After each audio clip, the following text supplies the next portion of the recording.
A single innocent life lost feels like the greatest tragedy. Yet sometimes that blood becomes the reason millions survive. In 1953, a flight took off from Calcutta. 6 minutes later, it mysteriously ripped apart in the sky. Mysterious because it wasn't a bomb or a technical failure.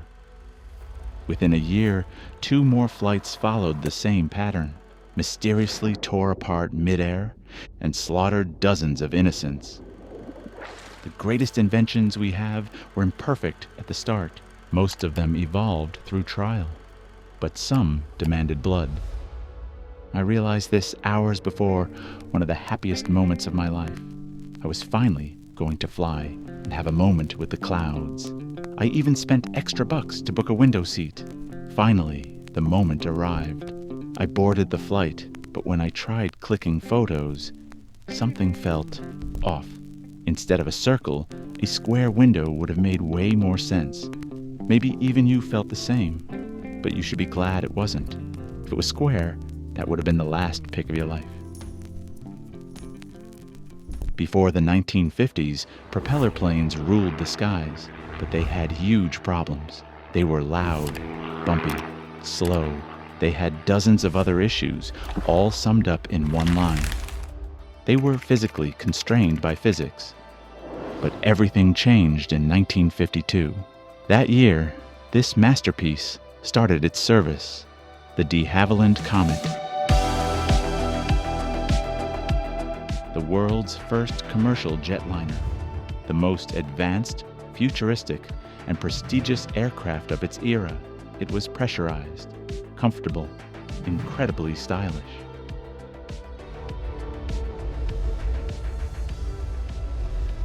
You may ask, what about safety? The Comet was developed and flight tested for 3 years. Between 1949 and 1952, engineers gave it a green signal, but physics didn't. In 1953, a comet broke up mid-air. 43 people were on board. A year later, another comet took off from Rome. It just disintegrated, disappeared from radar. 35 lives lost.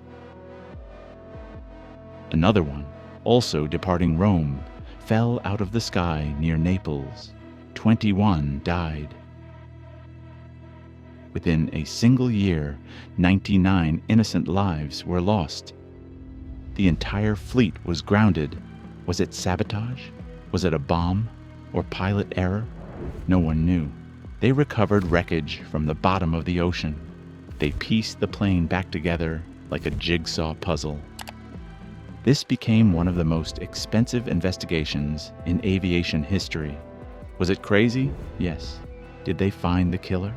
Not yet. Investigators were still scratching their heads for answers. Then they decided to do something radical. That idea led them to the killer. They realized they needed to simulate what the plane went through over thousands of flights. So they built a gigantic water tank around an entire Comet fuselage. They submerged it, then pumped water into the cabin to pressurize it. They simulated takeoff and landing cycles over and over again, 24 hours a day. After the equivalent of about 3,000 flights, the fuselage failed. It ripped open, and they finally found the culprit.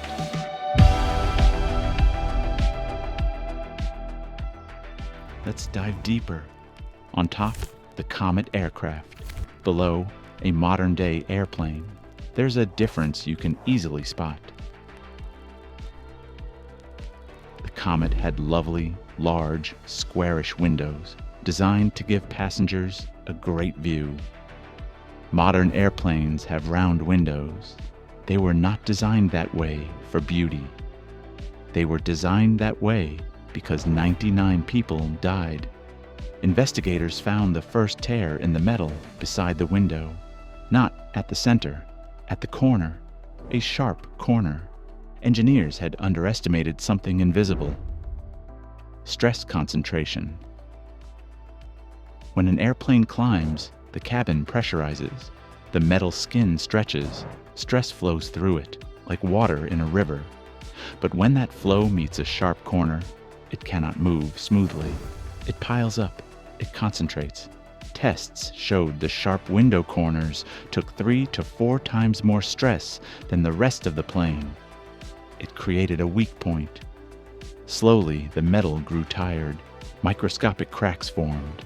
They spread, silently. Then one day, at 35,000 feet, the crack ran. The lesson was simple, deadly, final. Today, every plane follows the standard design of oval windows. That change is the reason no one has died till date due to window malfunctioning. That night, I finally got my answer. I thought I was going to sleep like a baby, but the mystery of that dirty-looking thing on the airplane window was staying rent-free in my brain. At first glance, it looked nasty.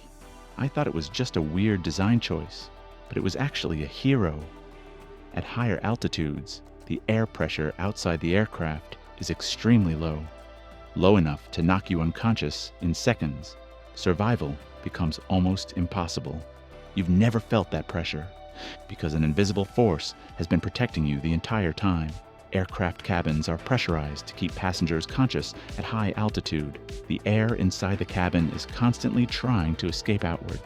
Because inside pressure is higher than outside pressure, that pressure difference creates a constant outward force on the fuselage. Now, in the case of a window, if that pressure isn't controlled properly, the window can crack, the seal can fail, or worse, the window can blow out. If this happens, the air tears outward, temperature collapses, even oxygen almost disappears. In the worst case, you could be sucked out of the plane. Now, if you've noticed the hole in your aircraft window, you'll notice something interesting. It isn't one single piece of glass. It's actually a sandwich of layers. All of these layers aren't actually glass, they're plastic. Standard commercial jets use 3 layers of incredibly strong, stretched acrylic plastic. First, you have the scratch pane.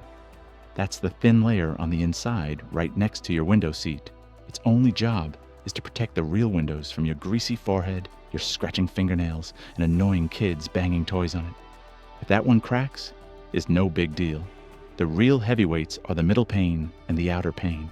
These 2 panes are thick, tough, and designed to handle the massive pressure difference we talked about.